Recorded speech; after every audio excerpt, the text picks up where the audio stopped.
Hello everyone, and thank you for listening today. Today's presentation focuses on visual impairments, which are considered low-incidence disabilities due to their relatively rare occurrence in the general student population. We'll examine the defining characteristics of visual impairments, explore the educational considerations and best practices for teaching students with these needs, and look into assistive technologies and support services. Finally, we'll talk about what transition looks like for these students as they move into adulthood. Visual impairments encompass a variety of conditions affecting the ability to see. This includes partial vision loss, what we often refer to as low vision, as well as total blindness. A common benchmark for legal blindness is 20/200 vision in the better eye, even with corrective lenses. Students with visual impairments may have difficulty accessing print-based materials, navigating their environments, and developing social skills due to limited visual cues. These challenges can impact both academic performance and daily functioning, making targeted support essential. There are several types of visual impairments. Low vision refers to significant vision loss that cannot be fully corrected with glasses or contacts, but may still allow for some visual tasks. Total blindness means no light or visual perception at all. Some students are born with these impairments, known as congenital, while others develop them later. These are acquired impairments. Causes can range from genetic conditions like albinism to medical complications such as retinopathy of prematurity. Understanding the type and cause of the impairment is key to choosing the right educational strategies and tools. Access to curriculum is a foundational concern for students with visual impairments. Traditional print-based resources may not be usable without modification. Students often rely on braille or large print materials, audiobooks, and screen reading software. Tactile learning tools also play an important role, particularly in subjects like math and science. Evidence-based practices include explicit instruction in both content and skills, such as concept development and orientation and mobility, skills that help students move safely and independently in their environments. These supports must be embedded into daily instruction.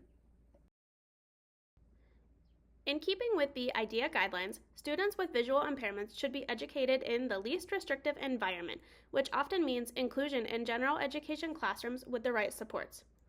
Teachers can help by using descriptive language, describing visual materials and actions out loud, and by providing hands-on learning opportunities. Buddy systems and peer support can also foster inclusion. Accommodations might include things like extra time on tests and preferred seating near instruction.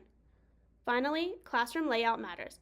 Maintaining a consistent and obstacle-free environment helps students navigate confidently and safely. Assistive technology is a game changer for students with visual impairments. For instance, Braille note takers are compact devices that allow students to write, access the internet, and organize their schedules. Screen readers like JAWS or NVDA convert on-screen text into spoken words, making digital learning accessible. OCR technology scans printed documents and reads them aloud or converts them into Braille. Magnification tools help students with low vision and large text and images. These tools not only enhance access to information, but also build independence and confidence. Students with visual impairments benefit from a team of professionals who specialize in different areas of support. Orientation and mobility specialists help students learn to navigate their surroundings safely, both at school and in the community. Teachers of the visually impaired, or TVIs, deliver specialized instruction in areas like Braille literacy and visual skills. Braille transcription services ensure accessible learning materials. Additionally, school counselors and social workers offer emotional and social support. Accessibility services might also include modifications to buildings and classrooms to meet ADA standards, along with mobility training for unfamiliar environments. Planning for the future is crucial for students with visual impairments. Transition planning should begin early and focus on building both vocational and life skills.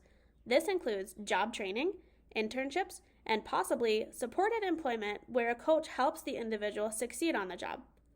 For students pursuing higher education, many colleges offer robust disability services and vocational rehab programs. Recreation is also important. Adaptive sports and accessible hobbies help build a balanced life. And when it comes to living independently, Students benefit from instruction in daily living skills, budgeting, and the use of technology, like smart home devices, to navigate their environments safely and independently. To summarize, supporting students with visual impairments requires a comprehensive, individualized approach. This includes using evidence-based teaching methods, integrating assistive technology, and ensuring curriculum access through modifications and accommodations. Teachers are at the heart of this work. They help students feel included, capable, and successful. Collaboration with families, specialists, and school teams enhances outcomes and ensures that each student's unique needs are met.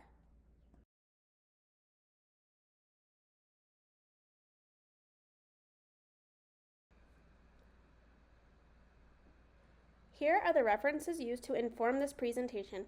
These sources are excellent starting points for anyone interested in learning more about how to support students with visual impairments. I encourage you to explore them further. Thank you so much for your time and attention.